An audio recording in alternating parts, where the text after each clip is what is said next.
Welcome to another deep dive. Today we're going to be looking at some excerpts that you sent over, and these look like transcripts from a podcast about books. Yeah, looks like we've got book recommendations, author interviews, and a book club discussion all rolled into one. Definitely a lot to unpack here. But yeah, our mission today is going to be to sort of like, I guess, extract the gold nuggets from all this material and present those to the listeners so they can get like a sense of what these books were all about and maybe find something new to read themselves. Exactly, like a shortcut to understanding these books and the minds behind them, right? And maybe spark some new interests along the way. Exactly. So first up, we've got an excerpt from episode 1 of a podcast called The Book Nook, and it features a host, I guess, named Jane, who starts off by recommending some of her favorite books, both fiction and nonfiction. Sounds good. Let's hear what Jane has to offer. Okay, so she talks about fiction. Yeah. And right off the bat, she mentions To Kill a Mockingbird by Harper Lee, which I think a lot of people are probably familiar with. Classic for a reason, right? Right. Yeah, definitely. And, it's still considered so relevant today because it deals with those really important issues of racism and social justice. Yeah, I mean, what makes To Kill a Mockingbird so powerful is that it explores these themes through the eyes of a child, right? Like you're seeing the world and all its complexities and injustices through this lens of innocence, which I think really makes you question things and examine your own perspectives. Absolutely.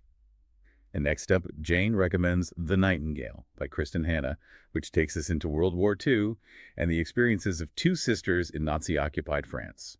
So completely different setting and historical context, but it sounds like it still deals with some pretty heavy stuff like trauma and resilience in the face of adversity. Definitely. And that's kind of interesting, right? How Jane's fiction picks seem to be highlighting such different yet profound human experiences. Yeah, for sure. It's like she's giving us a taste of the vast range of emotions and themes that literature can explore, from the complexities of racial injustice in one book to the struggles and triumphs of individuals during wartime in another. Exactly. And the last fiction book on her list is The Hate You Give by Angie Thomas. Oh, I've heard good things about that one. Yeah, me too. It's supposed to be really powerful. It tackles racism and social justice, but this time in a more contemporary setting. Showing how these issues continue to affect young people today. I think it's interesting that 2 of the 3 fiction books Jane recommends deal with racism. It suggests that these themes are really important to her and that she sees fiction as a way to explore them in a meaningful way. For sure.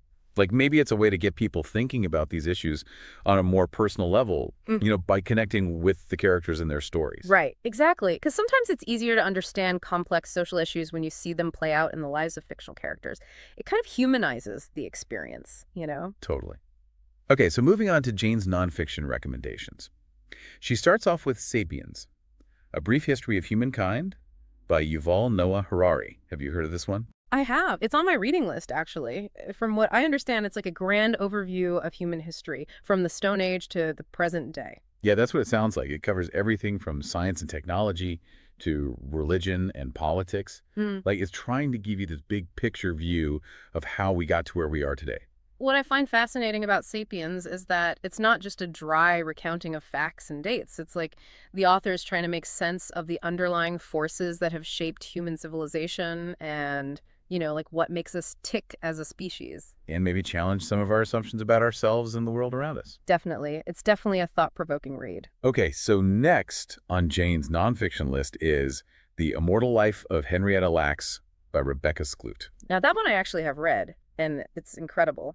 It tells the story of a woman named Henrietta Lacks, whose cancer cells were taken without her knowledge and used to create the first immortal human cell line, which has been used in countless scientific breakthroughs. Oh, I didn't know that. That's crazy. Yeah, it's a pretty wild story. But the book is about so much more than just the science. It's also about race and poverty and medical ethics. It really makes you think about the human cost of scientific progress and who benefits and who gets left behind.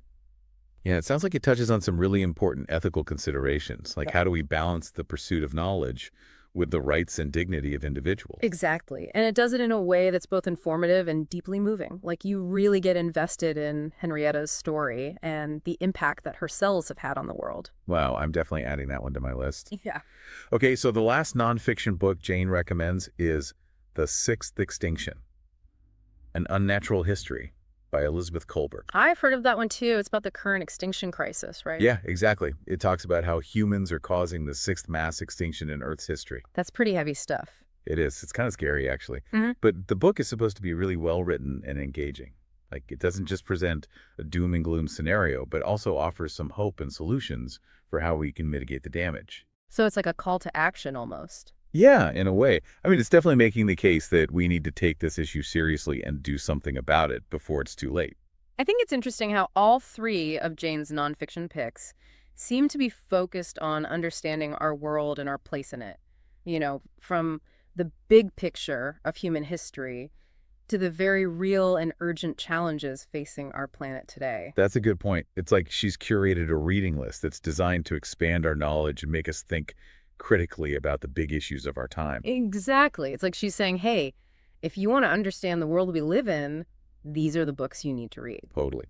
Okay, so after going through her top picks for fiction and nonfiction, Jane also offers some recommendations for people who are just getting into reading. Oh, that's cool. So like some gateway books to get people hooked on reading. Exactly. Yeah. So her first suggestion is The Hunger Games by Suzanne Collins, which I'm sure most people have at least heard of. Yeah, that's a really popular series, especially among young adults. Yeah, for sure. And I think it makes sense as a recommendation for beginners because it's really engaging and fast-paced.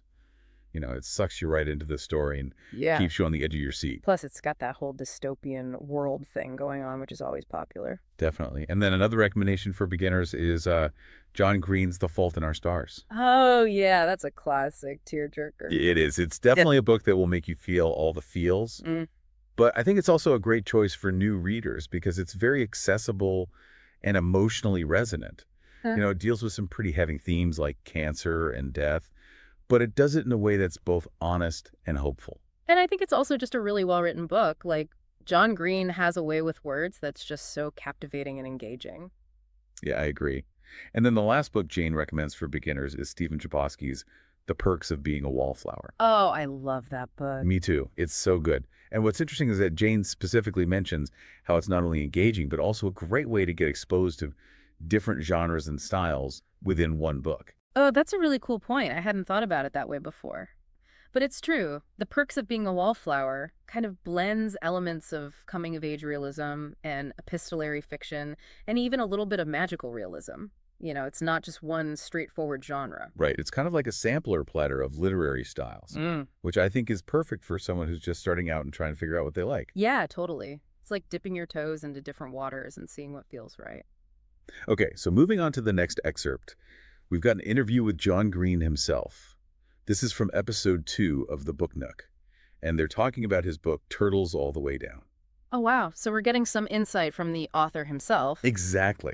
And what's really interesting about this interview is that John Green talks pretty openly about how his own struggles with anxiety and depression inspired him to write the book. Oh, wow. So it's like a personal story for him? Yeah, it seems that way. Mm-hmm. And he talks about how he wanted to explore these themes in a way that felt authentic and relatable, especially for young readers who might be going through similar things. That's so important. Mental health is such a big issue, especially among young people. And having an author like John Green talk about it so openly can really help to destigmatize these conversations and make people feel less alone. For sure. And I think it also just adds another layer to the book, right? Yeah. Knowing that it comes from a place of personal experience makes it even more powerful and meaningful. Absolutely. The author isn't just making this stuff up. He's drawing from his own life and his own struggles, which I think makes the story even more impactful and believable. Definitely. So the main character in the book is a teenage girl named Asa Holmes. And John Green talks about how he really wanted to portray her experiences with anxiety and depression in a way that felt honest and nuanced, showing how these conditions can affect anyone regardless of their outward appearance or circumstances. Yeah, I think that's really crucial because mental illness can manifest in so many different ways. And it's not always obvious from the outside. Someone can be struggling really badly on the inside, even if they seem perfectly fine on the surface. Exactly. And I think that's what John Green is trying to get across with this book, that mental illness isn't something to be ashamed of. And that it's okay to ask for help if you need it. Yeah, it's like he's trying to normalize the conversation around mental health, which is so important because the more we talk about these things, the less stigma there will be, and the more people will feel comfortable seeking help. For sure. Okay, so moving on to our last excerpt. This one comes from episode 3 of the Book Nook, and it's a book club discussion about The Handmaid's Tale by Margaret Atwood. Oh, wow. Another classic. I'm really intrigued to hear what this book club has to say about it. Me too. So the discussion is led by a woman named Sarah, And she starts off by talking about how powerful and thought-provoking she found the book. You know how it really makes you think about the world we live in and the potential dangers of things like totalitarianism and religious extremism? Yeah, The Handmaid's Tale is definitely one of those books that stays with you long after you finish reading it. Yeah, It's just so chilling and relevant. It makes you so question everything. for sure. And Sarah also talks about how well developed the characters are and how the story itself is so engaging and suspenseful. Even though it deals with some really heavy themes, you still find yourself wanting to keep reading to see what happens next. Yeah, that's the mark of a great writer. When they can create a world and characters that feel so real and compelling that you just get completely absorbed in the story. Totally. And when they discuss the book's themes and messages, Sarah really emphasizes how relevant they are to today's society. She talks about the dangers of patriarchy and the importance of female empowerment and how we need to be vigilant in protecting our rights and freedoms. I think that's so important.